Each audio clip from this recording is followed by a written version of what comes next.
E aí, senhoras e senhores, bem-vindo a mais um Que Pode na Obra. Hoje a gente vai falar sobre um cara, contar pra vocês a história de vida de um cara sensacional que tá aqui. Muito obrigada, Anderson, por aceitar o convite, tá aqui no Que Pode na Obra. Eu que agradeço, Stephanie, pelo convite. Obrigado, estou sentindo honroso de poder estar aqui. Pessoal, eu sou o Anderson Pereira e quero convidar você que está em casa aí, não deixar de assistir esse podcast até o final. Você vai conhecer um pouquinho da minha trajetória de uma comunidade, uma favela do Rio de Janeiro e porteiro até um bairro nobre, CEO de uma construtora. Temos muito papo pra gente bater aí. Eu tenho certeza que vai ser de grande ganho, acréscimo e aprendizado para você. Vai impulsionar o teu negócio. Caramba, isso dá um título de novela, né? Como é que é? Comunidade, do porteiro da comunidade a bairro nobre do Rio de Janeiro. Da cidade do Rio de Janeiro. E me conta, como é que foi isso? Você falou que chegou ao Rio aos 17, foi Não, isso? eu nasci e cresci no Rio de Janeiro, mas na década de 90, meu pai fundou a PA Pereira em 1988. Sim. E aí na década de 90, aquele processo difícil que o Brasil passou com o Collor, meu pai quebrou. E aí fomos morar no Espírito Santo. E eu retornei para o Rio de Janeiro em 1998, com 17 anos. Quando nós voltamos para cá, nós já não tínhamos nada mesmo, e aí fomos morar na comunidade São José Operário, lá no Morro da Barão. Quero deixar um alô. São José! Deixar um alô pra galera lá da comunidade São José Operário, lá do Morro da Barão. E aí fomos viver as dificuldades que antes eu não tinha vivido. E ali naquela comunidade, Deus me deu a honra e o privilégio do dia 15 de setembro, Stephanie, conhecer minha digníssima esposa, minha primeira namorada, minha noiva, minha esposa, minha companheira, Tarciane. Um beijo para você que está nos assistindo aí. Músicas românticas, senhoras e senhores. Deus nos concedeu a Thaísa, que completou esse ano, Stephanie, compartilhando com vocês em casa, 18 anos. Rapaz, e a Thaísa, uma moça. E a Thaísa nos deu a honra de passar a engenharia civil para a UERJ, para o FRJ e para a Cefet. Ó, o orgulho do pai, gente, não tá cabendo aqui o orgulho do pai. E eu queria muito linda. que ela fosse médica, mas ela me surpreendeu, falou, pai, não quero fazer faculdade de medicina não, eu quero fazer engenharia. E eu não pude nem brigar. Ah, não tem como, né? Agora... Filho de peixe, não tem como, gente, tem que seguir. E aí ela hoje, a Thaísa, está finalizando o segundo período, já indo pro terceiro período, graças a Deus, de engenharia. É uma menina, uma filha maravilhosa. Você só tem ela? Tenho ela e tenho a Ana Paula, que Opa. a Ana Paula acabou de completar agora dia 21 de novembro, 11 anos. A Ana Paula também é fenomenal, sempre tira notas muito altas. Só para vocês entenderem o orgulho que eu tenho das minhas filhas, que elas ficam brigando quando não tiram 10. Hoje mesmo, a Ana Paula falou assim, pai, passei para buscar ela no colégio, ela falou assim, pai, poxa, eu tô chateada. Por quê, Ana Paula? Eu tirei 9,8 por causa de uma bobeirinha. Putz, em ciência. Gente, que coisa fofa. Ela é estudante de um colégio aqui na Barra da Tijuca, no Rio de Janeiro, e Deus tem honrado bastante ela também. É um colégio bem puxado, mas as notas dela tá em alto nível também. E eu agradeço muito a Deus. Só benção. Eu agradeço muito a Deus, Stephanie, porque a minha família é a minha base. Sem a Tarciane na minha vida, eu não conseguiria chegar onde eu cheguei. Quando eu precisei dela para segurar as pontas e eu estudar, ela estava ali do meu lado. E é isso. E aí coisa boa, né, gente? Meus pais também sempre me apoiaram muito, me ajudaram muito. E é isso, galera. Eu tenho certeza que até o final a gente vai estar aqui batendo um papo e você vai falar, você vai aprender muito aí em casa sobre empreendimento, algumas ações que você vai tomar, alguns gatilhos que vai fazer a diferença para vocês. É isso aí. Então me conta como é que você virou porteiro, como é que foi essa história? Eu no ano de 2005, a Thaísa nasceu dia 15 de janeiro de 2005 e eu estava desempregado e... Desesperado, Jesus, uma criança que nasceu ali, eu não tinha nada para fazer, não tinha uma profissão mesmo. E eu falei assim, agora? Você tinha quantos anos? Você lembra? Em 2005, eu estava com 18 anos, eu estava com, não lembro, 23, 22, 23 anos. Bem novinho. E aí, eu falei assim, e agora? Aí um primo meu Pedrinho, um primo que a gente tem uma... Alô, Pedrinho, beijo pra você. A gente ama esse cara demais. Ele arrumou uma vaga de emprego de porteiro lá no Barra Bali. Eu trabalhava de porteiro no Apple e no Silver, você que está em casa e conhece o Barra Bali, eu era porteiro ali no ano de 2005. E passado 3 meses ali, mais ou menos, para 4 meses trabalhando, um computador daquele deu problema. E eu sempre fui um cara que sempre busquei muito conhecimento, fiz cursinho de informática lá no SEI de Quintino, mas era coisa de o Windows, DOS, naquelas coisinhas de disquete, formataram com disquete, enfim. E aí consegui, um computador deu problema, quando eu peguei aquele livro já estava registrado aquele problema ali do computador, mas na madrugada eu fui abrir, botei o computador para funcionar, os carros já passavam no tag, já abria tudo direitinho. Quando eu fui passar o serviço pro próximo porteiro da manhã, eu expliquei para ele, ele falou assim, pô, antes consertaram o computador? Eu falei, não, isso aí eu arrumei de madrugada. Aí ele falou, pô, mas você conserta o computador, cara? Ninguém falei, sabia. Cara, ninguém sabia. E aí eu falei para ele, não, cara, eu já mexo um pouquinho e tal. Ele falou, cara, faz uns cartões, entrega aqui no condomínio. Eu falei, pô, cara, eu não tenho uma formação para me fazer isso, eu não me senti seguro, né? Sim, isso te incomodou. Me incomodou porque eu não poderia falar que eu era um técnico de informática sem ter me formado técnico de informática, né? E aí eu cheguei em casa e falei com a minha esposa, pô, minha filha, aconteceu algo assim, assim.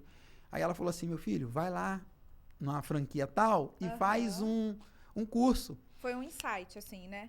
Ela Tem que se formalizar. Perfeito. Ela falou assim, primeiro, antes de você fazer o cartão, faça primeiro o seu curso. Como, por exemplo, logo lá na frente, logo em 2008, tinha um desejo muito grande de comprar uma moto. Ela foi e falou assim, você pode comprar moto, mas depois que você tirar a carteira de moto. Tá vendo, gente? Agora a gente entende por que o cara tem tanto sucesso, né? Porque tinha uma esposa lá atrás que tava ali te ajudando. Me ajudando, orientando, aconselhando. Aí, porque senão a gente erra muito, né? Às vezes a gente quer tomar decisões na empolgação, no impulso, né? E aí, resumindo, fui lá, fiz o curso durava 9 meses, de novo, ali pro 4º mês, mais ou menos, aí o seu Jaime e Leandro, eu lembro muito bem, os donos da franquia ali daquela unidade na Taquara, eles me chamaram e falaram assim, antes, nós estamos precisando de um professor de manutenção lá na Microlins, no Terreirão. Eu falei assim, pô, cara, eu tô ainda como aluno, eu preciso me formar, eu preciso do meu diploma aqui, porque o meu foco já era trabalhar para mim, ser um profissional autônomo, um empreendedor, né? E aí ele falou assim, não, mas você não precisa aprender mais nada aqui, cara, a gente já fez uma avaliação com você, você já tá muito bem. Aí eu falei, não, mas eu preciso do meu diploma. E ele falou assim, você quer seu diploma quando? Hoje? E aí, pessoal, a Microlins me contratou, acabei falando já o nome. Não, tranquilo. Microlins patrocina a gente. Ainda tem Microlins? Eu nem sei se tem. Acho que não. E aí, eles me contrataram como professor de manutenção. E aí eu era professor e também fazia manutenção na máquina deles, tá? Em algumas unidades deles. E eu fiquei trabalhando de 7 da noite às 7 da manhã. E na parte da manhã, correndo atrás da informática. Você era porteiro e professor na Microlins. E professor e trabalhava com manutenção de computador. E aí eu fiz meus cartõezinhos. Você dormia? À noite do dia seguinte, né? Que as escalas eram de 12 por 36. Então, uma noite você estava trabalhando, mas na noite seguinte você descansava. Mas foi um período de muita relação, né? Muita relação, muita mesmo. Eu fiz pós-graduação, a gente vai falar sobre isso um pouquinho mais à frente na Fundação Getúlio Vargas, e um professor falava assim, professor, pô, não deu tempo, aquela correria de trabalho e tal, o que é que você fez de meia-noite às 5 da manhã? Se vira aí. É isso aí, dá teu jeito. Então, a gente ficou ali ralando e, graças a Deus, Deus foi nos orientando, assim, em buscar o conhecimento, abri meu primeiro CNPJ na área de informática, numa contabilidade direitinho, fui organizando a minha empresa, e aí fui contratando técnicos de informática para aquela área, e aí Deus foi abençoando, nós fomos crescendo, e aí as coisas foram tomando outras proporções. Quando isso foi acontecendo, meu padrão de vida já começou a mudar, porque eu era porteiro na época, ganhava um salário muito pequeno mesmo, e a gente não tinha condições para nada. Na época que eu morei na comunidade, só para vocês terem uma ideia, pessoal, na comunidade São José Operário, eu morei em 3 casas de favor, porque meu pai não tinha, na época, dinheiro de pagar aluguel pra gente morar. Caramba! Meu pai, pedreiro, minha mãe, dona de casa. E aí, quando nós conseguimos ter a primeira casa própria, minha casa era de chão, de terra, chão batido, só tinha as paredes e uma laje que a gente conseguiu fazer. A minha cama era uma porta doada e um colchonetezinho velho. E aí, muita dificuldade, mas eu agradeço a Deus, porque eu tenho uma fé num Deus vivo mesmo, eu tenho uma fé, não escondo a minha fé, não tenho vergonha dela, eu sirvo a Deus, e eu sempre pedindo a Deus, e aí meu pai uma vez acordou, eu brigava com meu pai, porque quando ele aconteceu o processo na década de 90, que nós fomos para o Espírito Santo, ele ainda tinha um dinheirinho, e aí ele vendeu a casa que nós tínhamos, e com aquele recurso ele comprou uma igreja e doou aquela igreja. E nós ficamos sem casa. Gente. E eu, com 17 anos, julgava o meu pai pela atitude que ele teve. Eu falei, pô, o senhor foi fazer isso, agora Homem a gente... de fé. É um homem eu fui de falar fé. isso. E aí, um determinado dia, nós acordamos, meu pai falou assim, senta vocês dois aqui. Sentou eu e meu irmão num sofazinho bem velhinho. E ele falou assim, Essa noite eu estava conversando com meu amigo, ele fala que o Senhor Jesus é amigo dele. E é nosso amigo mesmo, né? E ele mandou dizer para vocês dois que ele vai dar a vocês empresa, casa, carro, moto, fazenda. Caramba. Mas eu comecei a rir, Stephanie, mas eu ria tanto. E aí eu rindo, olhava pro meu irmão e falei, pai, mas como que isso vai acontecer? Ele falou, rapaz, como vai acontecer eu não sei, mas o Senhor vai fazer. Já falou que vai dar. Ele falou assim mesmo. E aí, Stephanie, parece brincadeira, mas eu cresci com um profeta na minha casa. E todas as profecias que saíram da boca do meu pai, eu comi de todas elas e Deus fez eu viver todas elas. Caramba, que bacana. E aí começamos a trabalhar ali, abrimos nossa primeira lojinha lá na Praça Seca, na rua Marangá, no ponto final de ônibus. E a lojinha, Stefano, para você entender como é que são as coisas, quando eu abri minha primeira lojinha, eu abri a loja, um tio meu me doou um balcão, eu só tinha o espaço, um balcãozinho, e a minha esposa sentada, eu não tinha dinheiro para comprar uma peça para vender lá e para colocar nada. Eu não conseguia fazer nenhum letreiro. E as pessoas passavam e perguntavam o que era. E ela falava, é uma lojinha de informática. E ali as pessoas falavam assim, eu queria fazer isso. Eu via qual era a peça, cobrava 50% do valor. Para poder conseguir o dinheiro da peça. Perfeito. Comprava a peça, trazia, consertava, entregava e recebia o restante. Caramba. E fomos remando devagarzinho, e Deus foi nos levantando. Quando foi um determinado tempo, eu já estava com a loja em Jacarepaguá, na Praça Seca, tinha uma loja no edifício central do Rio de Janeiro, tinha um escritório de um outro segmento, que era de empréstimo consignado, na Uruguaiana 13, sala 301. Sabe todos os endereços de cabeça? De cabeça, porque ficou registrado, tem coisa que marca a nossa vida que nós nunca vamos esquecer. Anderson, você falou um negócio aí que eu achei muito interessante, que é a realidade de muitos microempreendedores e de pessoas que estão chegando no ramo. Às vezes a pessoa fica até com vergonha de pegar um sinal e tal, mas, gente, isso é a realidade de muita gente, trabalhar assim, né? Você vai lá, pega o sinal com o cliente... isso não deve ser vergonha, não. E começa ali e tal, devagarinho, e devolve o trabalho, e pega mais um sinal, e devolve o trabalho. Você só tem que ter honestidade e confiança no seu trabalho para você conseguir gerenciar aquilo e não virar uma bola de neve, né? Isso, porque assim, Stephanie, o que acontece no mercado? Quando você chega para o cliente e pede hoje, eu acredito que na época que eu estava ali, eu acho que era muito diferente de hoje, né? Mas hoje, o cliente, se você pedir esse 50%, o cliente fica desconfiado se você vai conseguir entregar a ele aquele trabalho. Mas a partir do momento que você trabalha com ética, caráter, com toda a honestidade possível, transparência... As pessoas indicam, né? Quando as coisas começaram a caminhar no meu estabelecimento, no meio da loja, eu usava a frente como venda de peças e atrás manutenção. Eu coloquei um vidro transparente para mostrar ao cliente que nós não estávamos ali escondendo nada dele, que nós estávamos querendo ser para ele transparente o máximo possível. Sim. Então, quando você consegue vencer essa primeira etapa de dar confiança ao cliente, de depositar aquilo na sua mão e que você vai entregar ele, você faz com o primeiro, faz com o segundo, com o terceiro. Depois, você só vai trabalhar por indicação. Eu recebia muitas ligações, atendi muitos artistas. Caramba, que legal! Muitos. Eu tinha clientes que eram indicados por causa disso. Trabalhei como cliente meu, eu acho, não sei se ainda ele é hoje, advogado do presidente Fernando Henrique Cardoso, o Henrique Castelli da Globo, a Fernanda Paz Leme, algumas outras pessoas que eu já fazia serviço, alguns delegados do Rio de Janeiro. Tudo por indicação. Tudo indicação. Na época não tinha a propaganda que nós temos hoje. Sim, não tinha Instagram, não tinha tinha rede social. E aí a gente chegava até aquelas pessoas por indicação, porque, olha, pode chamar essa pessoa aqui que ele é de confiança. Sim. Entendeu? E aí a gente foi trabalhando, ganhando a confiança desse público e conseguiu chegar. Um gatilho para você que está em casa, quando eu falo muito da minha família, da minha casa, a inspiração das minhas filhas, eu trago para vocês é o seguinte...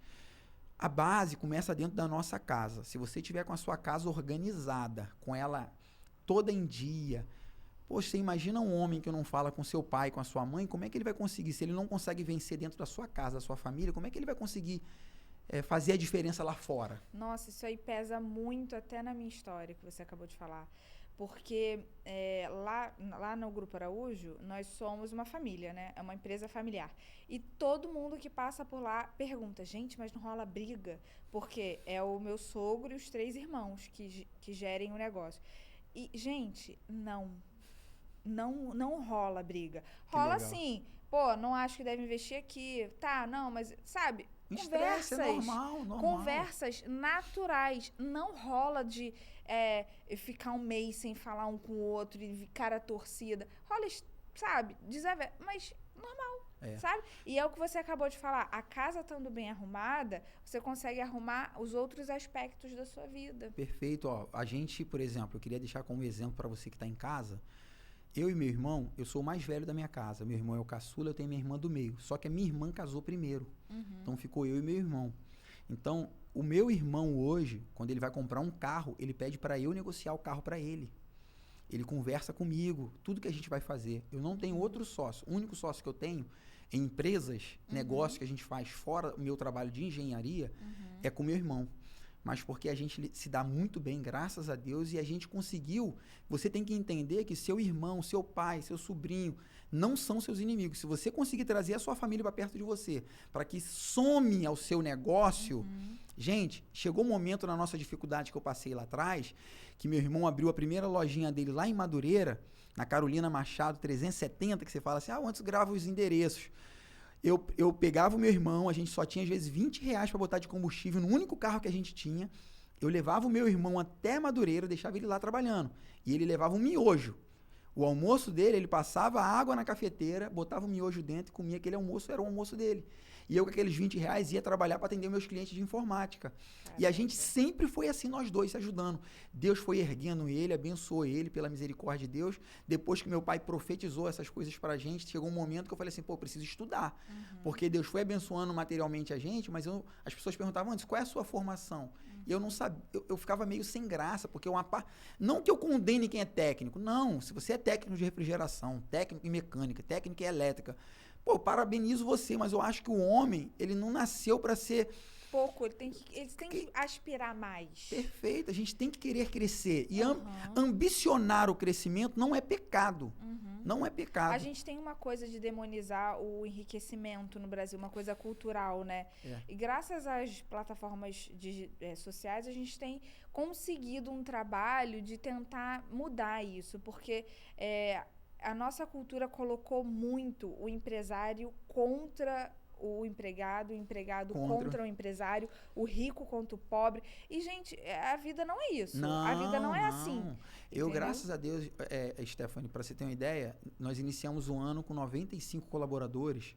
E, graças a Deus, eu sempre fui amigo dos meus colaboradores, tratei-os sempre com muito respeito, com muito carinho, sempre tentei valorizá-los o máximo possível. Porque é uma moeda de troca, né? Perfeito. E assim, eu sempre mostrava para eles o seguinte, eles estavam no sol, eu vi algumas pessoas falando sobre trabalhar externo. Gente, eu odeio ficar trancado no ar-condicionado.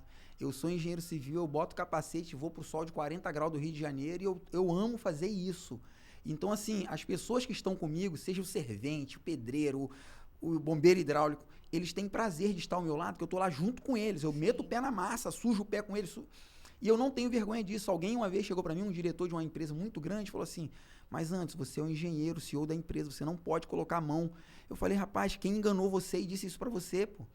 Não existe isso. Então, quando você mostra para o seu colaborador que você é igual a ele, que você respeita ele com todo esse carinho, a gente comia a mesma comida que eles, pô. Eu acho que isso é muito bacana. Com certeza. Então, a gente, inclusive, teve alguns problemas. A pessoa reclamar da comida. Eu falei, olha só, cara, tá reclamando? Foi o que você comeu aí hoje?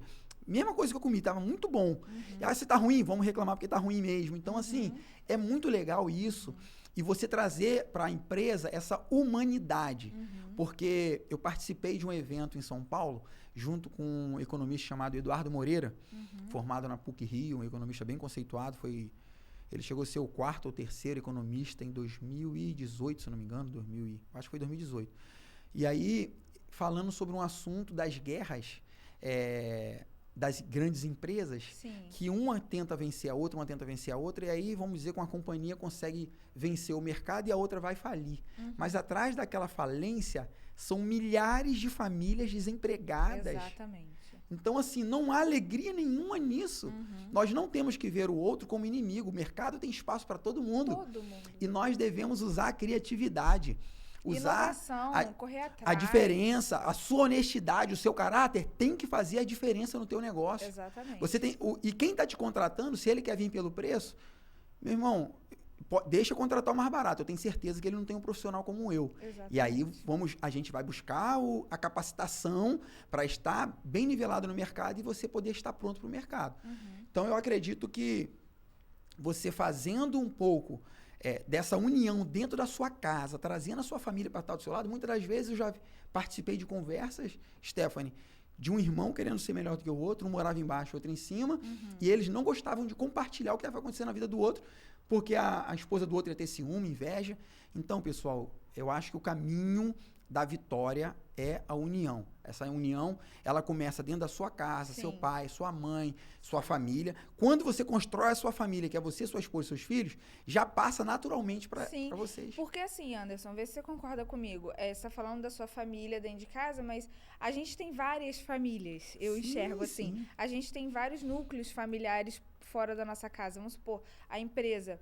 Cara, a gente passa mais tempo dentro da empresa do que dentro de casa. Então, assim, como não respeitar, como não tratar com dignidade, com humildade, com igualdade, aqueles caras que estão ali do seu lado o tempo inteiro, entendeu? Os caras que você... Eu tenho funcionários que são mais chegados, obviamente, por relacionamento.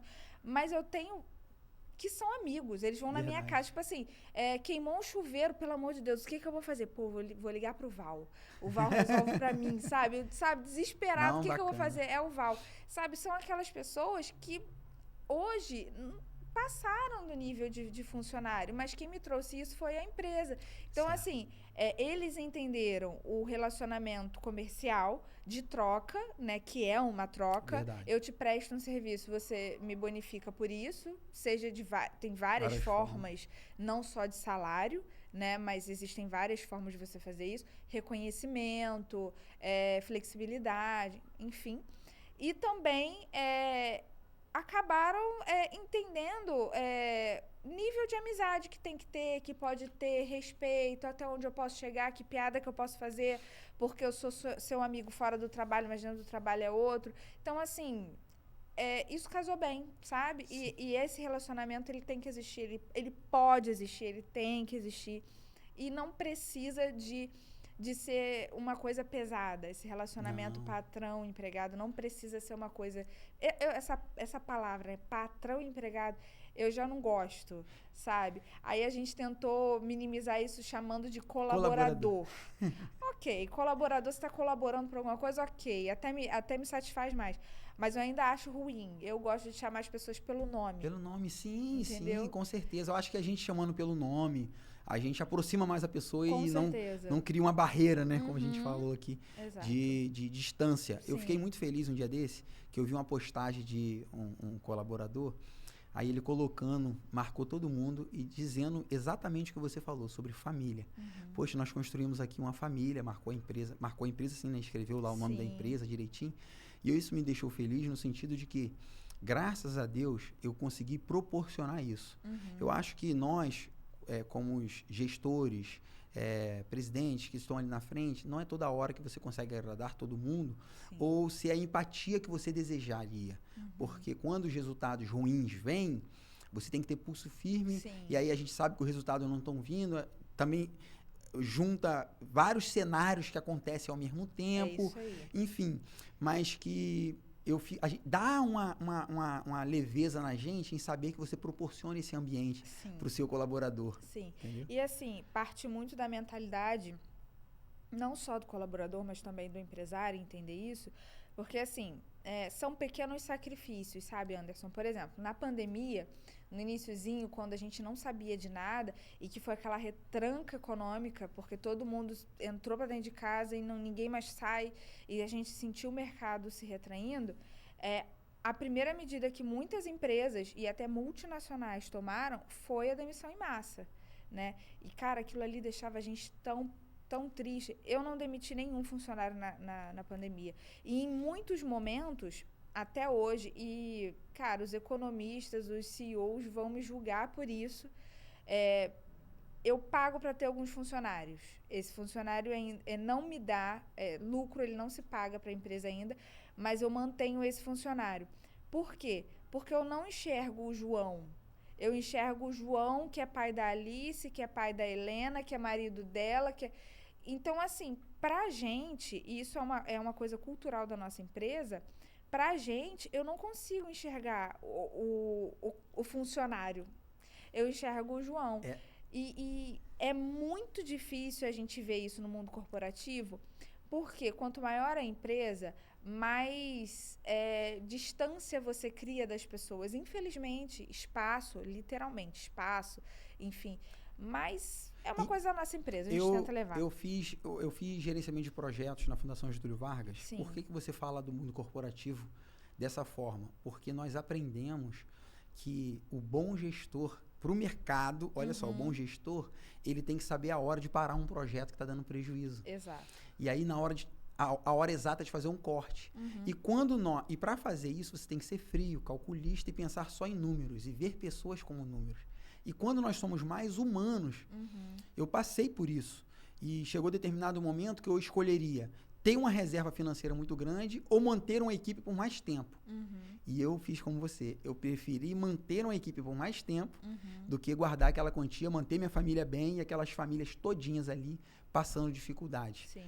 Então, assim, eu acho que o mundo, você que está começando a empreender agora, eu tenho certeza que se você sempre começar com o seu negócio, pensando em manter essa parte mais humana no teu negócio, o seu negócio vai prosperar e as coisas vão acontecer naturalmente. Sim. Porque você vai ter um colaborador que vai se doar mais por você. Sim. Ele vai entender que aquela pessoa que ele está representando merece aquele esforço e ela vai te dar um trabalho melhor, porque quando você precisa dela, ele pode contar com você. Sim.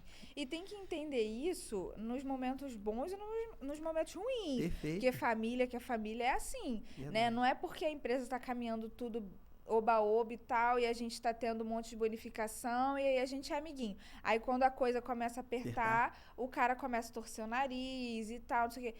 Porque assim, a gente vive num país extremamente burocrático, que até para você dar alguma bonificação, você tem que pensar, porque você sofre encargos sobre aquilo. Perfeito. Então, assim, às vezes, não vai nem do empresário não querer. Vai dessa retranca fiscal que a gente tem e que é muito burocrática de lidar. E, às vezes, o empresário, porque a gente é assim, a gente é polvo.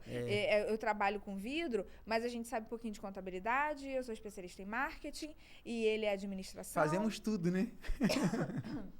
Exatamente. Então, o cara tem que estar do nosso lado no momento bom e no momento ruim. Verdade, mas assim, eu aprendi, Stephanie, com essa experiência, e talvez você em algum momento possa identificar, e eu guardei isso comigo. Você quer conhecer um patrão? Deixa ele prosperar e crescer bastante e ver como é que ele vai tratar seus colaboradores. Exato. Você quer conhecer um funcionário? Atrasa o salário dele. Entendeu? Por quê? Quando você bonifica ele, todo mundo sorri, todo mundo fica alegre. Agora atrasa o salário dele para você ver. Nossa, muitos vão se revelar. Não, aí começa, porque, na verdade, o ditado diz que é na dificuldade que a gente conhece um amigo, né? Com certeza, com certeza. Então, assim, eu acredito que esse companheirismo dentro da companhia, eu tenho certeza que ajuda muito. Seja numa empresa pequena ou numa empresa grande. Sim. Eu sou abençoada, cara. Assim, eu não tenho engajamento com todos os meus funcionários. Gostaria de ter, mas o turnover da minha empresa é muito alto. Do setor é alto, né? O turnover do setor é muito alto. Mas aqueles que eu conheço, que eu converso, cara, são sensacionais, assim, vestem a camisa e descarrega a vida embaixo de chuva. Ontem mesmo eu tava falando com um amigo que é motorista e o cara, sabe aquele funcionário que você olha e fala assim, mano, o cara tá fazendo de tudo, sabe? Isso aí. Porque assim, a gente faz de tudo também, sabe? Eu, por exemplo, agora, poderia estar com os meus filhos em casa ali, brincando e rindo, mas não, a gente tá pensando no crescimento da empresa, a gente tá pensando em negócio, a gente tá pensando em movimentar. Então, a gente abre mão de coisas que a gente gostaria de fazer para poder priorizar o desenvolvimento de outros campos. Perfeito. E aí a gente vê que o colaborador também está ali com você, ele também está fazendo de tudo e tal. Cara, isso é bom pra gente, isso deixa a gente feliz, sabe? Eu acho que, assim, uma experiência que eu passei é que eu acho que a gratidão de alguém, de algum colaborador com você, e você também agradecer pelo que ele faz, eu acho que é uma troca muito bacana, que traz um ganho para as duas partes, muito grande e que transforma vidas mesmo. Eu tenho uma passagem bíblica que diz que o Senhor Jesus curou 10 leprosos, 9 foram embora, só um voltou para agradecer. Então, nós temos que ser mais gratos. Gratidão agradecer sempre, vida, né? É verdade. É isso. E aí, Stephanie, a gente estava ali trabalhando na parte da informática, foi abençoado, e aí meu pai tinha profetizado essa parte, as coisas foram acontecendo, a gente saiu daquela dificuldade toda. Sim. E aí eu fui, meu pai falou... Quer água? Não, obrigado. Tá batendo o microfone. Eu tenho aqui. Aí meu pai falou assim, olha, Deus manda dizer para você e pro seu irmão que são 7 anos de vaca gorda e 7 anos de vaca magra. Isso já no ano de 2011 para 2012. Pra você se preparar. E aí eu não sabia o que eu fazia, porque estava trabalhando tudo direitinho, né? Mas, olha que engraçado. Quem olhou o mercado da informática lá em 2005 até 2012, informática só vai atualizando software, não. A gente não tinha essa preocupação toda, mas falei assim, não, eu preciso estudar. E aí eu falei, o que é que eu vou fazer da minha vida? A PA Pereira estava parada ali na época, meu pai trabalhando muito pouquinho. Falei, vou fazer engenharia civil. Quando eu falei isso pro meu irmão quase deu um treco.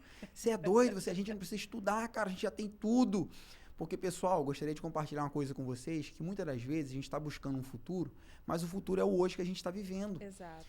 Se a gente parar hoje para ver, muitas das coisas que nós estamos vivendo agora, nós pedimos lá atrás. Sim. Então, nós temos que aproveitar o nosso hoje. Sim. E aí eu falei para ele, não, cara, eu vou estudar. Fiz o vestibular, passei para engenharia, e aí ele, como não se conteve, porque nós sempre incentivamos muitos um ao outro, nós somos muito unidos, graças a Deus. Sim. Ele me ligou, ele me chama de Mão até hoje. Mão, eu fiz vestibular para direito e passei, vou fazer direito. Jura? E aí ele foi fazer direito. Hoje, você é engenheiro civil? Eu sou engenheiro. E ele é advogado. Ai, que bacana. Olha, e aí Deus abençoou, graças a Deus. Hoje o meu irmão Bruno, beijão para você aí, Bruno. Ele tem um escritório na Avenida das Américas aqui no Rio de Janeiro. Já deixa gancho aí, galera. Depois a gente bota o arroba. Tenho meu escritório de advocacia, eu tenho meu escritório de engenharia também aqui na Barra da Tijuca, na Avenida das Américas ali. E aí Deus começou a mudar e as coisas acontecem. Aí você fala assim, pô, mas como é que você conseguiu sair de porteiro e morar numa favela no Rio de Janeiro para morar na Barra da Tijuca e hoje ser engenheiro civil? Tem uma empresa. Muito trabalho. Eu trabalhei agora, há pouco tempo, numa obra, que eu chegava na obra às 5h30 da manhã e saía meia-noite, 11h30, 9h da noite. Eu era o último funcionário a sair e o primeiro a chegar. Porque eu nunca deixei para amanhã o que eu podia fazer hoje. Cara, isso aí me lembrou um negócio que um amigo meu fala. Ele é personal. E ele fala assim, dá para emagrecer amanhã? Não. Dá para emagrecer ontem? Não. Dá para emagrecer hoje. Então, não fica enxergando a escada inteira. Enxerga o degrau que você precisa pisar. Verdade. E o que você acabou de falar. Faça o seu melhor naquele dia. Né? E eu fui entender porque, pessoal, quando eu fui fazer engenharia, eu já era pai, tá? Já era pai. Eu já tinha empresa, tá? Casado e com todas as minhas responsabilidades e fui estudar. E engenharia não é porque eu sou engenheiro. Ou você estuda ou você abandona e vai embora. Você fica absurdo. Quando eu fui falar com a arquiteta vizinha da minha loja lá na Praça Seca, que eu queria fazer engenharia, ela falou, Anderson, onde você fez seu 2º grau? Eu falei assim, no Teotônio Vilela. Colégio público, pessoal. Eu sou oriundo de colégio público e não tenho vergonha disso, tá? E aí ela falou assim, é muito difícil. O André, meu filho, sempre estudou no colégio tal, um colégio particular muito conhecido do Rio de Janeiro. No 5º período ele abandonou. Quando ela falou aquilo pra mim, entrou um medo. E eu fui falar com outro amigo meu, desse desejo meu, ele falou assim, Anderson, pode fazer que ninguém vai te parar. Ele me encorajou de uma tal forma. Entrou a fé no meu coração, Stephanie, e a minha esposa e minha família, minha filha sabe disso, toda a minha família sabe disso. Eu cansava de estudar 12, 15 horas por dia. Caramba. Por quê? Eu terminei meu 2º grau em 2001. Poxa, aí voltei a estudar em 2012. Coisa pra 11 anos sem ter olhado nada mais. Então eu tinha que buscar todo aquele atrasado. Outra coisa, oriundo de colégio público. Quantas matérias eu nem vi no colégio? Exatamente. Resumindo, tive que estudar muito. Mas eu tenho certeza, E eu gostaria de deixar esse gancho para você. Todo esforço, aprendi isso com um amigo meu, que eu gostaria de deixar uma lembrança para ele aqui, chamado Vitor Hugo, lá do Recreio, e ele falou assim para mim, e ele falou isso para mim, eu já sabia, mas tem coisa que a gente precisa relembrar. Exato. Ele falou, antes, todo esforço que a gente faz, se ninguém estiver vendo, Deus está vendo, e ele vai te recompensar. Exato. E é verdade. Então eu vim me estudando. Menina, você acredita que quando eu terminei de fazer, eu ia terminar de fazer minha faculdade, minha informática entrou numa crise, a parte do meu negócio, que era de empréstimo consignado, entrou noutra crise, e o que é que eu precisei trabalhar? Na engenharia. Foi ela que te salvou. A engenharia me salvou e me colocou aonde eu estou hoje, entendeu? E aí Deus continuou me abençoando, porque assim, na verdade, muita gente pensa, porque é muito triste, Stephanie, que eu conheço algumas pessoas, alguns empresários muito grandes, e às vezes eu pensava que eles iam ficar felizes pelo meu sucesso, e muitos, às vezes, não ficam felizes pelo teu sucesso. Triste, né? As pessoas, muita gente grande, ele quer ser grande, mas quer que você continue pequeno. É porque para alguém ser muito grande, outras pessoas precisam ser pequenininhas, né? E aí as pessoas não entendem que isso é cíclico, né? Às vezes você tá por baixo, às vezes você tá por alto. E tá tudo bem, gente. A vida é assim, é cíclica. E aí eu esbarrei por isso, fui aprendendo muito, eu falei, caramba, coisas que a gente... Porque às vezes, como você falou, a gente é amigo vira amigo até de colaborador, de funcionário, que, cara, você não é meu funcionário, você é meu amigo, você vai tratando aquelas pessoas como amiga, e aí outros empresários que você pensa... Mas o mundo corporativo... É cruel. Ele é cruel. Ele quer mais... alguns setores, algumas áreas, alguns mercados, né? Algumas pessoas, vamos pontuar, perfeito. Né? Ele quer mais que você caia, que você quebre, do que ver o teu crescimento. Mas, enfim, e a gente foi atravessando tudo aquilo, Deus vem trazendo a gente, graças a Deus. E você não sossegou, né? Porque você fez a engenharia, construiu a sua... reabriu a empresa do seu pai, não foi? Isso. Isso aí deve ter sido um orgulho. Não Poxa, foi, não? Meu pai tem uma foto, menina, eu vou até botar essa foto mais em acessão, porque eu coloquei ela com uma capa muito rápida de um vídeo. Tem eu acho que foi no início desse ano essa foto. Eu, meu pai e a Thaísa. E eu coloquei 3 gerações da Pia Pereira. Ai, que legal. Meu pai fundou, eu estava na foto e a Thaísa hoje fazendo engenharia. E aí, pra mim, cara, foi uma situação de que eu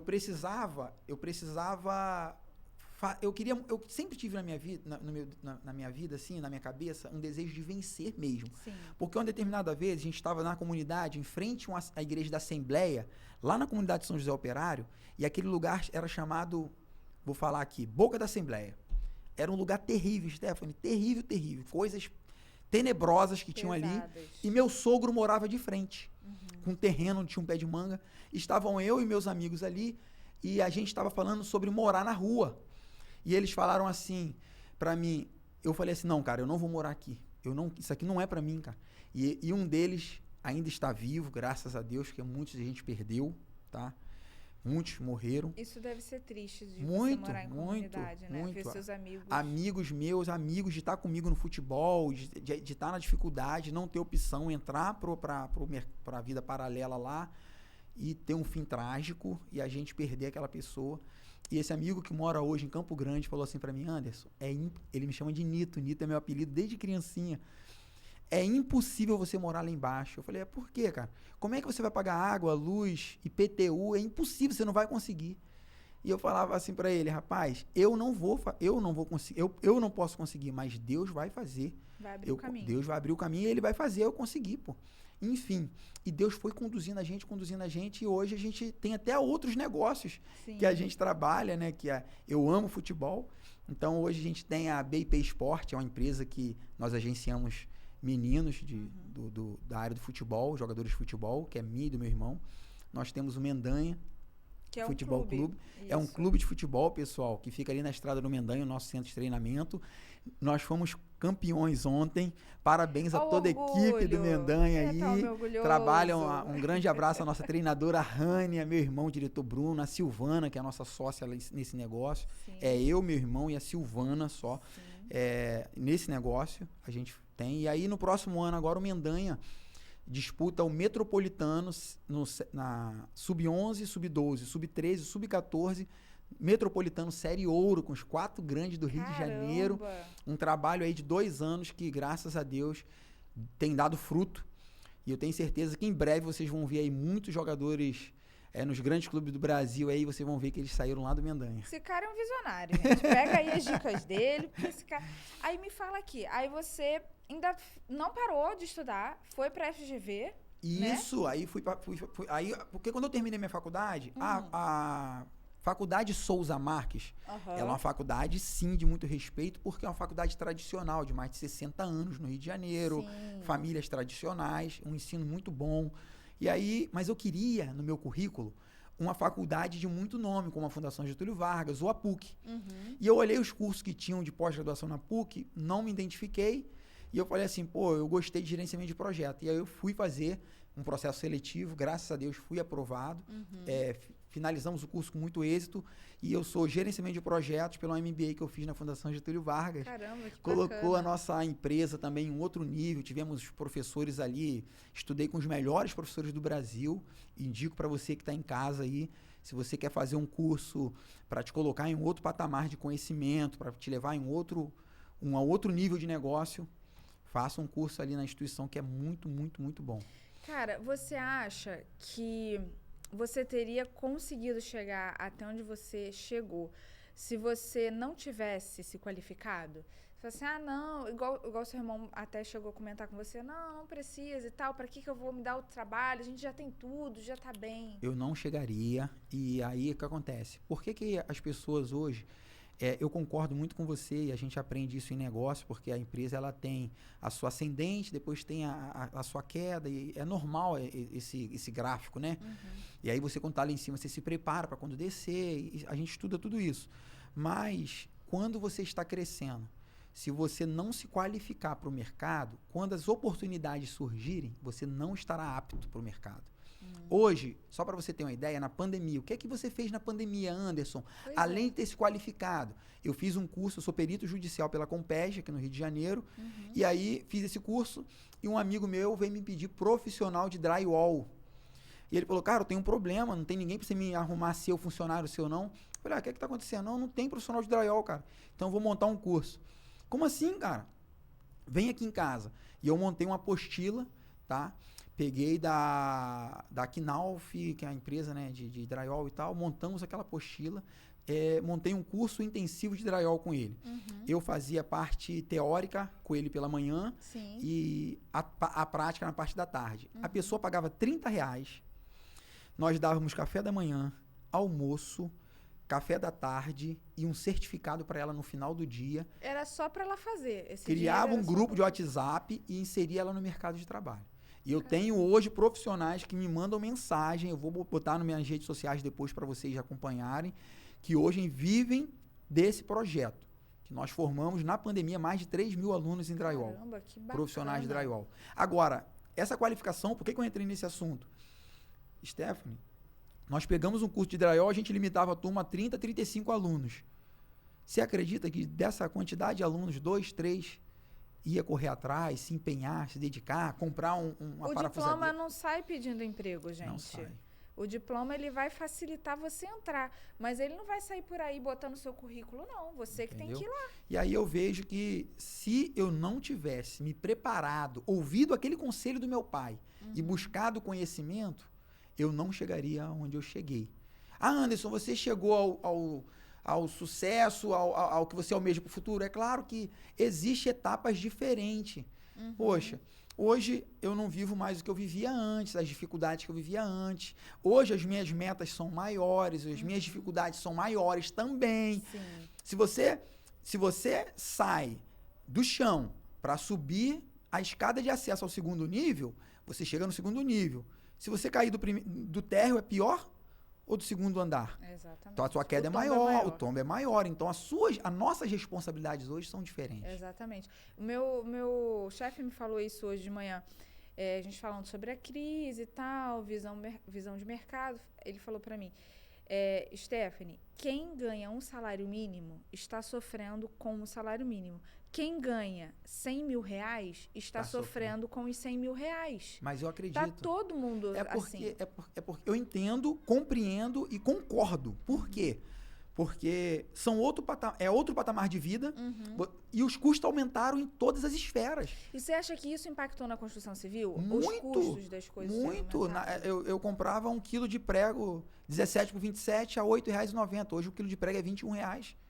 É R$20 1 quilo de prego, gente. Nossa. Tá? A construção civil aumentou demais. E aí o que acontece pra gente no mercado? O que eu entendi também? O mercado da construção civil, Estela, a gente vem da área predial. Meu pai fez muito predial. E quando eu comecei na reforma, vim na predial também. Fiz uns 24 apartamentos em Jacarepaguá. Eu que construí lá tudo direitinho. Aí depois fui para o mercado de terraplanagem e pavimentação. Mas eu vejo muito no mercado a briga pelo menor preço.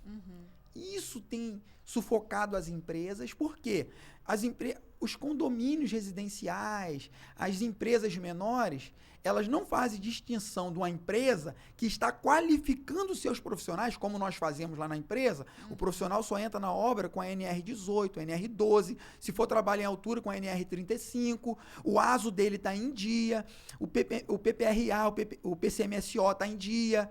Então, assim, trabalhar em dia hoje tem custo, mas as empresas querem pagar por esse custo hoje para ter um funcionário assegurado, obra assegurada, entendeu? Eu vejo uma dificuldade muito grande no mercado do Rio de Janeiro. São Paulo, eu já fiz empreendimento lá, trabalhei em empreendimento, fiz cálculo estrutural de alvenaria estrutural em São Paulo, um empreendimento de 145 apartamentos. A visão do empreendedor em São Paulo é diferente absurdamente do Rio de Janeiro. Sim. São Paulo sabe o que é parceria. O Rio de Janeiro não sabe o que é parceria. Não sabe mesmo. Você acha que se a gente profissionalizar essas pessoas... Eu vim conversando isso com um amigo no carro. Porque, assim, quando a gente vai buscar... Vamos supor, tô com uma dor de cabeça. A gente vai buscar um médico. E aí você vai se preocupar se esse médico... tem CRM, aonde é que ele se formou e tal, né? Quando a gente vai buscar um vidraceiro, a gente vai por indicação. Então, assim, você acha que se a gente padronizar essa formação, vai melhorar esse tipo de coisa no mercado? Precisa. A gente precisa disso. Eu acho que eu tive essa dificuldade quando eu fiz os 24 apartamentos lá. A gente tem esse problema. E eu acho que o mercado de vidros, vamos dizer assim, na sua área, do seu setor, do seu Cadu que esteve aqui falando, o Senai tem que abrir a porta para isso e criar uma profissão e aí setorizar isso aí. O cara tem que ter... vidraceiro... não sei como é que é esse nome, montador de esquadria nessa área, mas enfim, eu acho que tem que ter esse profissional qualificado para que a gente tenha um amparo, porque eu, Anderson, já precisei ir no mercado, pegar um profissional qualificado de uma determinada atividade e, por exemplo, vou dar um exemplo para vocês, eletricista. Quando você chama um profissional, eu sou eletricista. Mas você tem o CREA? Só não tem o CREA. Não, ele é eletricista, ele é pedreiro, ele é vidraceiro, ele é serralheiro, ele é tudo. É isso. Então, o problema, eu penso assim, que na situação do eletricista, levando para o seu lado, tá faltando esse curso de capacitação, mas para o cara entender todos os perfis, como eu vi o Cadu falar. Pô, tem um vão, o cara só sabe dar uma solução. Eu, como engenheiro, tenho que ficar explicando para ele, meu amigo, não preciso fazer isso. Aqui a gente pode usar um VentoKit, né, que se chama, pode usar... Tem vários uma cortina de vidro, alguns sistemas. Enfim, nós temos que ter profissionais que pensam nisso no setor e que tragam soluções para o cliente. Porque muitas das vezes, o que a gente vê no mercado? O morador ou a moradora daquela residência, o proprietário da residência, ele vai guardando o seu dinheirinho para fazer a obra. E aí ele não quer contratar eu e você. Sim, porque ele acha que vai onerar. É uma mão de obra cara. Ele chama o seu João para fazer aquela obra para ela, mas o seu João, ele não se capacitou nesse curso que a gente não tem hoje. Que se ele fosse um técnico, conhecesse todos os perfis, todas as saídas, ele ia trazer para ela soluções que fosse deixar... Talvez até mais barato. Talvez até mais... Sim. Como a gente na construção civil. Quando você faz um cálculo estrutural, você... diminui o custo da obra. Porque, assim, o pedreiro, ele vai pelo olho. E ele sempre vai superestimar aquele cálculo para que o projeto dê certo. Né? Então, assim, e essa qualificação que a gente está buscando, que a gente tanto fala, isso vai ser bom pro profissional. Porque vai chegar uma hora que a própria dona de casa vai buscar o vidraceiro, o pedreiro, o serralheiro, e falar assim, mas você tem a sua qualificação, você se formou aonde? É isso. Né? E isso vai falar, não, eu sou formado no Senai, eu sou formado e tal. E isso vai onerar para o seu trabalho. Por quê? Você vai poder cobrar mais caro, porque você é um cara com mais qualificação, com mais experiência. Então, assim, é bom para todo mundo. Sim. E, assim, a gente está tendo uma conversa aqui de duas pessoas que botam um capacete e a botina e vão para a obra, que pega sol. A gente não está falando aqui de uma coisa utópica. Não, Cara, a gente precisa desses profissionais. Para vocês entenderem a minha preocupação sempre com essa qualificação, que eu não falei no início, depois que eu fiz o curso na Microlins, que eu fui trabalhar para eles, eu abri minha empresa logo em seguida. E aí eu estou trabalhando com desktop. Só que começou a surgir a necessidade de conserto de notebook. E eu fui fazer um curso de notebook para me qualificar e buscar o conhecimento, melhorar e aumentar, agregar valor na minha mão de obra. Sim. Eu não fiquei parado no desktop, não. Sim. Eu tenho um vídeo lá, se você me acompanhar depois lá no TikTok, você vai ver que eu pego um laptop que eu fui doar para um funcionário, só que o meu laptop era um Sony Vaio e ele não saía mais som. Eu falei, não, mesmo que eu não trabalhe mais com informática, antes de eu doar, eu vou arrumar esse som. E eu fiz um vídeo lá, pessoal, tem as etapazinhas, eu recuperei os alto-falantes, fiz tudo que tinha que ser feito, mas doei aquele laptop 100% para ele funcionando. Mas eu penso nisso, eu creio que a busca pela qualificação, sim, e esse mercado nós precisamos na parte da vidraçaria, como há também uma NBR que normalize e que dê uma direção para isso. De fato, né? Porque a gente tem as normas, mas assim, as pessoas não sabem, as pessoas não seguem, tem muita dúvida. Então a gente precisa fazer um trabalho de conhecimento desse material, né? Que eu acho que até poderia partir da normatização, né? Distribuição de catálogos de norma, perfeito, enfim, gente, tá disponível na internet, mas eu acho que tem um custo para você pegar ela inteira. Tem. Enfim, na última Glaze, que foi a feira de vidro que teve em São Paulo, eles estavam dando. Você tinha um QR Code, você baixava, eles estavam dando as normas para as pessoas. E isso é muito legal, porque o nosso ramo você não é área da saúde. Cara, mas o nosso trabalho mata tanto quanto. É isso. Se você bota uma esquadria mal colocada, você pode matar. Se você faz um cálculo estrutural errado, você pode matar. Se você empilha o tijolo errado, você pode matar. E essas normas, eu digo assim, que essa qualificação desse profissional, nós temos que ter um profissional de quem cobrar abaixo do engenheiro, do arquiteto, na área do vidro. Sim. É isso que eu penso, porque essa responsabilidade, é claro que é nossa, engenheiro, do arquiteto. De supervisionar a obra.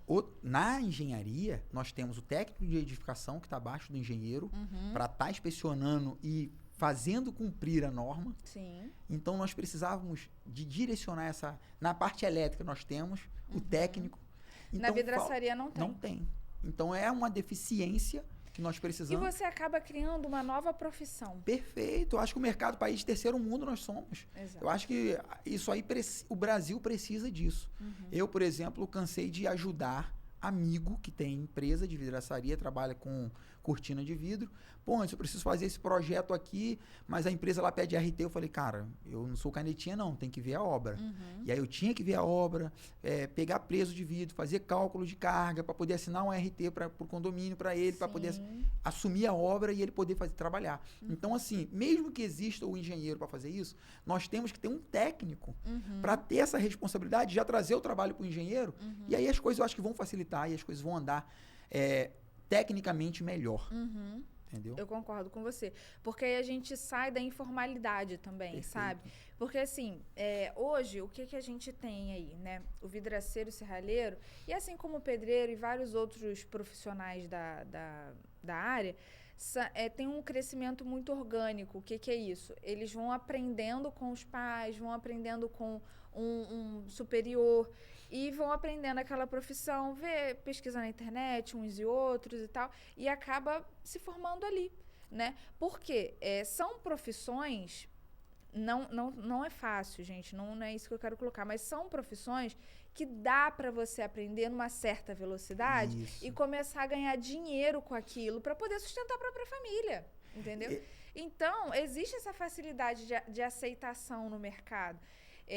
Que não é ruim, isso é ótimo, mas tem o seu lado de desgaste. Não é o suficiente, não é o suficiente. A capacitação técnica, só para vocês terem uma ideia, esse final de semana Eu fui lá pro sítio do meu pai, a gente tá fazendo um projeto lá. Eu vi um lago. É um lago? Isso, Maneiro. um lago, um criatório de peixe ali. Ah, legal. Nós vamos criar peixe. E aí, eu levei um menino de 19 anos, nosso amigo Miguel, 19 anos, novo.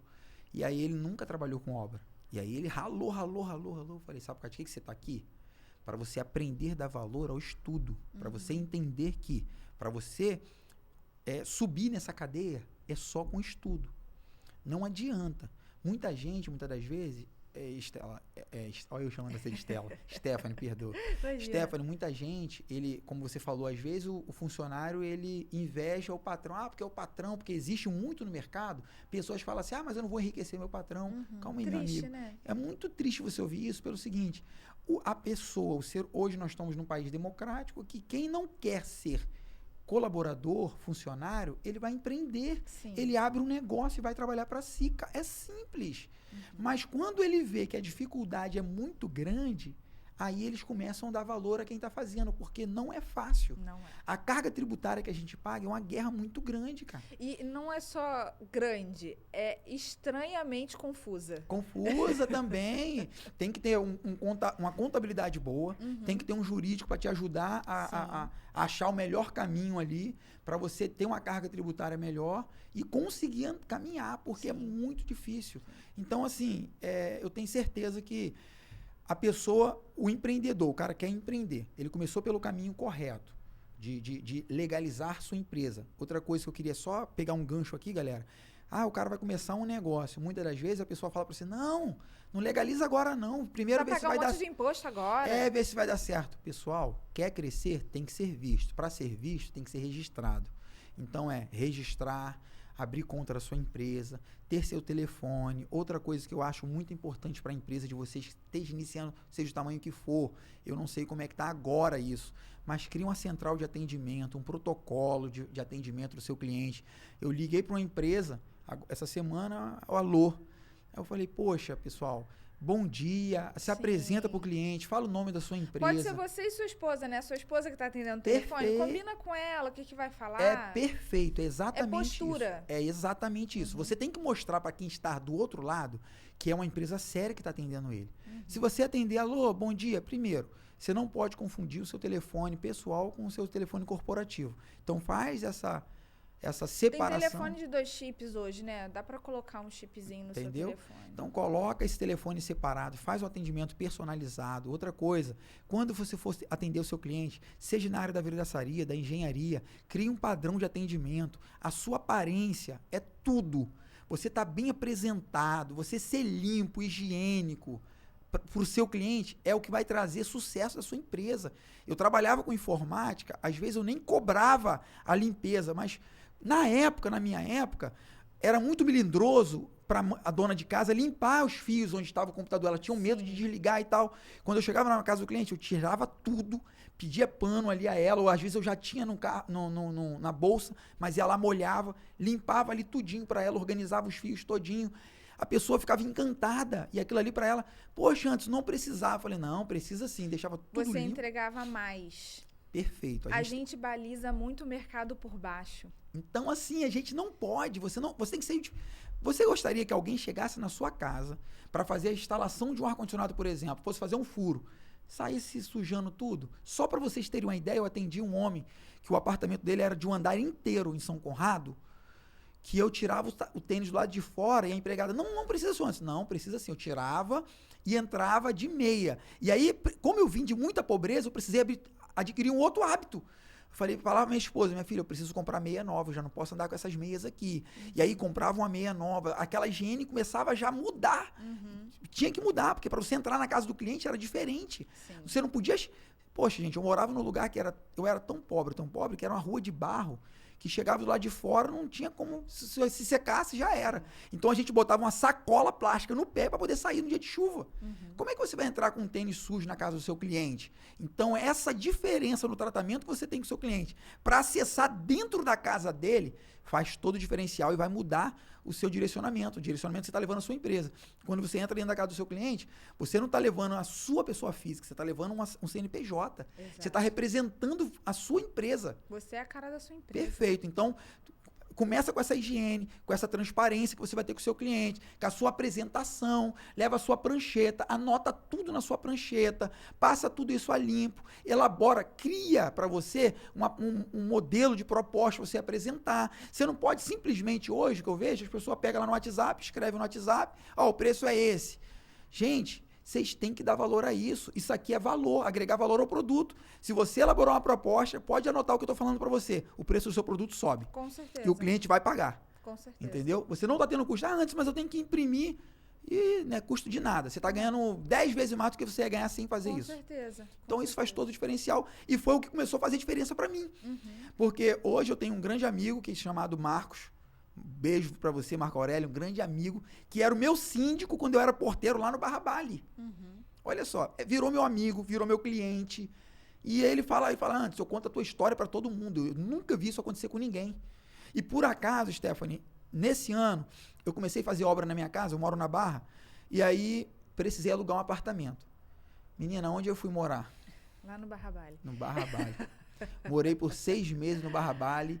Tem um vídeo nas redes sociais lá, eu até filmei, e parece inacreditável. Eu morei num condomínio onde eu fui porteiro.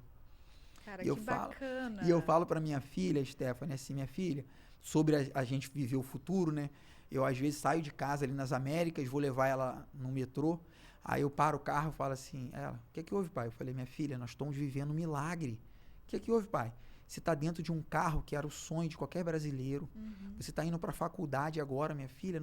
Olha, a gente está vivendo um milagre.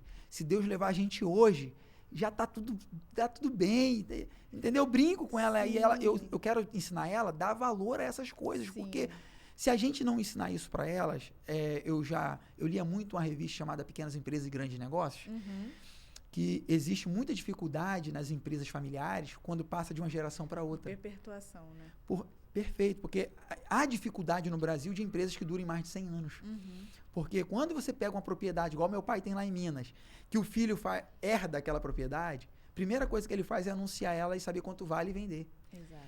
Eu tive um cara muito bem financeiramente, um cara que veio de carreira militar, fala pra mim assim, pô, Anderson, minha mãe foi deixar pra mim imóveis, pior coisa que ela fez pra mim.